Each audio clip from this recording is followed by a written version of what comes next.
In the last lecture, we saw how we can work with SmartArt. And in this lecture, I want to show you how you can ungroup a SmartArt. So we will start by insert SmartArt, and then let's choose the same that we chose earlier, which is a relationship and a gear. Now imagine you want to work with all these shapes independently. Now, somewhat you can move it around, but you notice that it doesn't really give you an individual control over every single shape. To ungroup it, if you remember the shortcut, it is Control, Shift, and G. You can even right click and select Group and Ungroup. Now remember, you have to ungroup two times. So if I ungroup it one more time, you notice that every one of these shapes has become independent. And if you look at this arrow, you notice that it is fully in my control now, and I can actually change it to create a new shape of my own.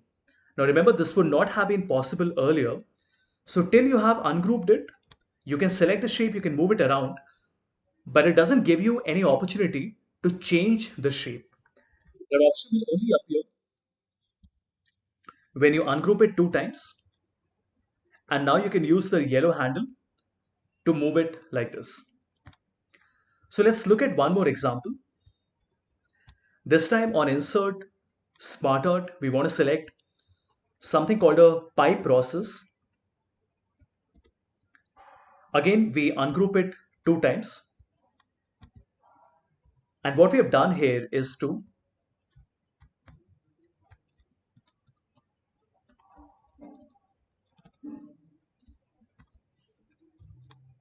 create a shape like this. And if you notice, the shape is fully in my control. So I can select my shape and I have the yellow handle and I can just move it to create a completion percentage like this. Very cool, right? So let me give you a practical example. We go back to SmartArt.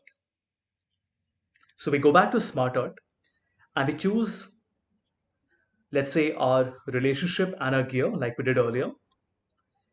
We ungroup it two times and let me delete everything else except this one.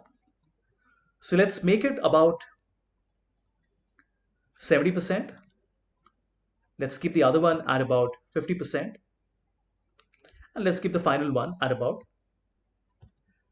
25%. So now we can create,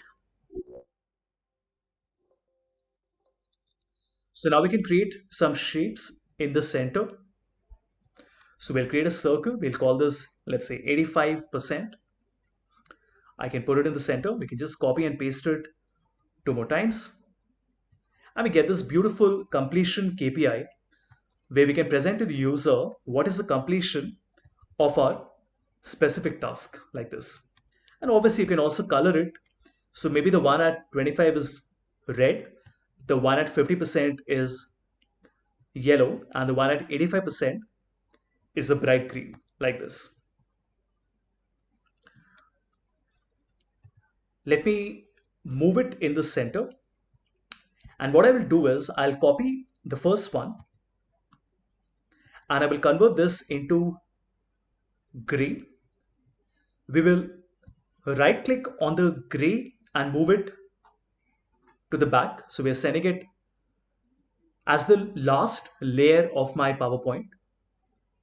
And now you notice that I can put it at the back and we can make it 100% like this. And we can simply copy and paste this like this. And just like we did earlier, we want to send it to the back. And we want to send this one to the back as well. And you notice we get a wonderful PowerPoint slide that tells us our KPIs like this. So 85%, 50%, and 25%. Of course, this is just an example. Any SmartArt can be ungrouped simply by pressing Ctrl, Shift, and G two times. And once you've ungrouped it, you can work with all the shapes independently.